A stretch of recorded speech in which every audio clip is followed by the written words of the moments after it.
Så bliver der så vasket bil, efter vi ikke har kunnet se ud af andet forrud i 2 dage. Ja, han koncentrerer sig fælgende, og har han fået i bagenden, som man siger.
Ja, så er vi nået til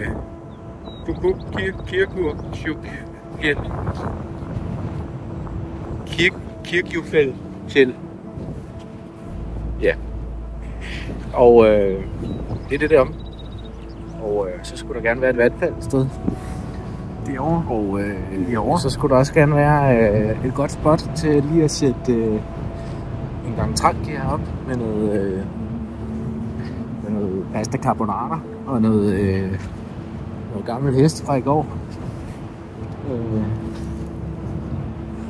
Så det bliver godt. Og hvis der ikke er det, så tager vi helt noget med tilbage igen. Ja. Ingen problem. Ingen problem.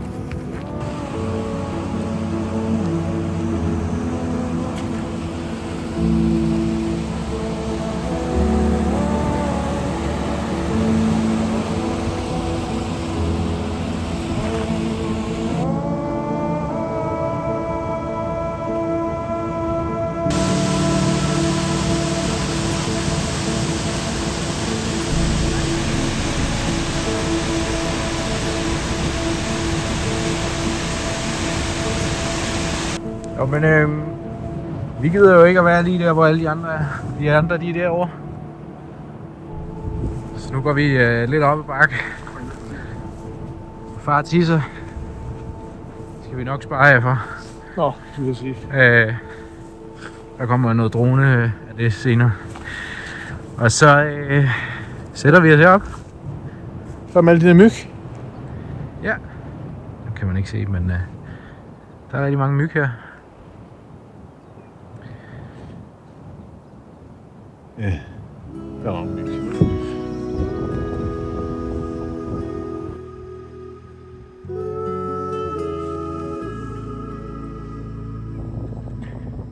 Og i mellemtiden så er der nogen, der opdager, at vi er her. Så det vælter ind med mennesker. De har ikke opdaget, at vi er herovre endnu.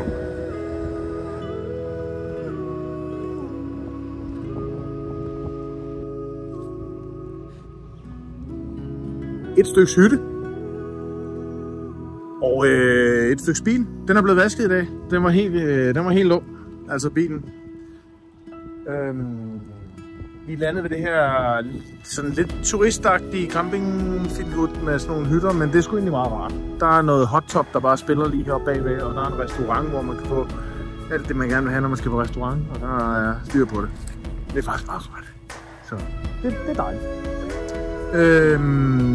Vi har haft okay køredag i dag, ikke alt for lang. Vi har sådan holdt den på 4 timers kørsel eller noget. Masse gode stop, både hvor vi har drukket god kaffe og siddet og kigget på noget vand og noget. Så det har været skide godt. Det er herovre, at vi skal spise på det der restaurant her. Og tjekke ind derovre. Og så ude bagved. Der er nogle ruter, man kan gå ud og tage. Det kan være, at vi også får en tur senere. Og herovre, der står, det er fordi det er sådan en troldrute. Der står den største trold af dem alle sammen. Vi zoomer lige på den. I bedste Lundmand-stil, så nægter han at logge på wifi. Og har været rundt og ledet efter et sted, hvor han lige kunne få mobildækning til at ringe hjem til Susanne. I stedet for lige at logge på wifi. Ja. Det er også meget hyggeligt at stå derovre, mens vi er herovre. Nu vil jeg lige gå ind og se hytten, tænker jeg. Hvis Jeppe ikke er fuldstændig i gang med det. Nu er der altså ind og se hytten. Se om der er nogen hjemme.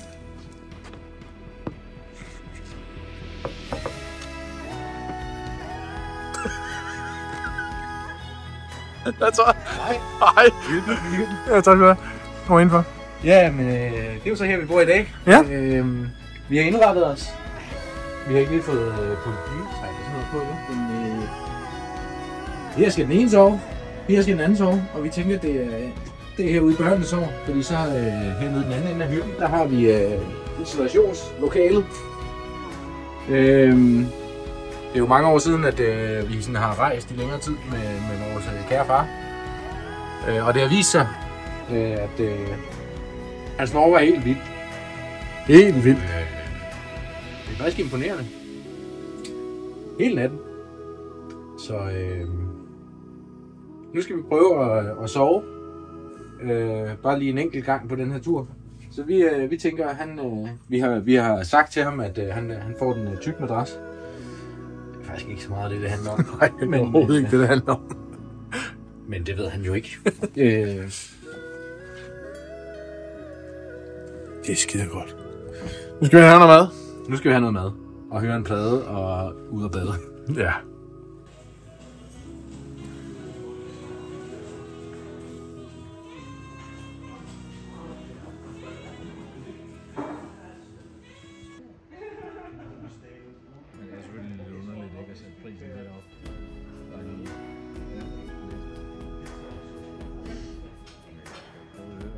Til vin eller til øl?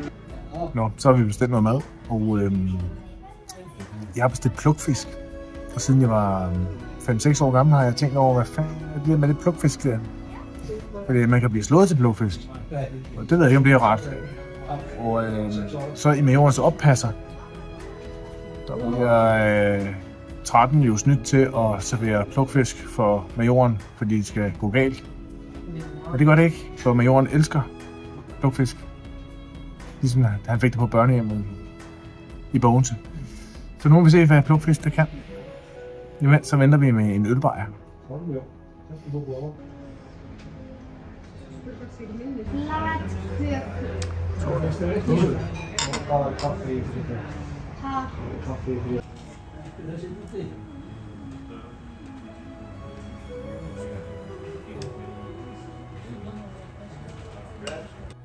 Är det gott? Jävligt bös. Och då blir tack för det. Ja. Du snackar. Så er der hestesuppe. Så är det.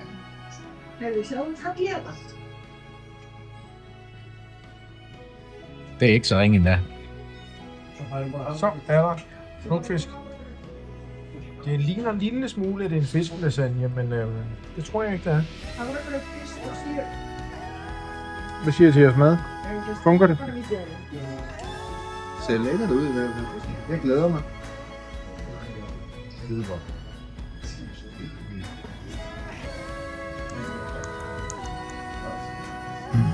Det var så plukfisk. Det kan noget. Det er ikke sidste gang, at der er plukfisk på menuen. Det er en snert af banæs og noget med kartofler. Så det er plukfisk.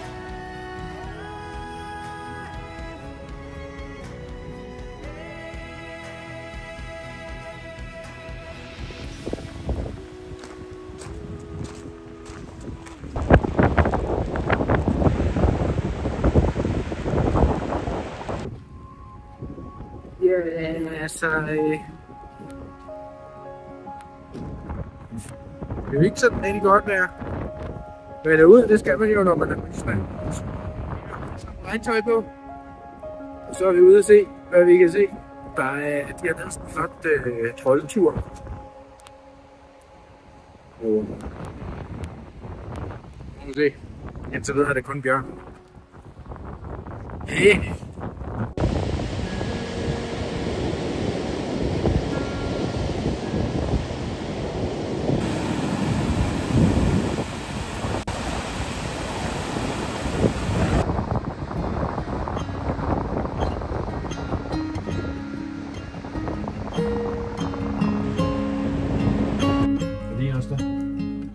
Så har vi lige været i en tur i Hot Top. Jo. Og det var hot top. Det må sige den nemlig varme. Ja, det var fedt. Og vi sad der længe. Og legede ordleje. Og drak gammel dansk. Og det var godt. Og nu er vi, Den er med tilbage, ikke? nu er vi i hytten. Nej, den er stået. Og Den er har her, de seng. Og ja. Vi har lige lidt sengetøj på, som han har tisset på nede på hjørnet. Nej, det er badebukser, der ligger der. Nå ja. Så siger vi det. Så det var det. Det var heldigvis godt nok til at være godt. Det vil være det for i dag. Så nu er det ved at være det for i dag. Så Ja. Ja. Anden sidste overnatning. Ja. Lige inden at vi hopper i kassen, så er der lige noget vigtigt noget, der lige skal ordnes. Så det tager ikke mere end 2-3 timer. Det er, at der lige skal sakses videoer ind for dagen. Og det er mig, der er director, og Jeppe, der er cutter på projektet. Så med andre ord, man laver det sjovt, hjemme laver det kedeligt. Så der er lige lidt computersnas, der lige skal fikses. Sådan går der lidt aftentid en gang imellem.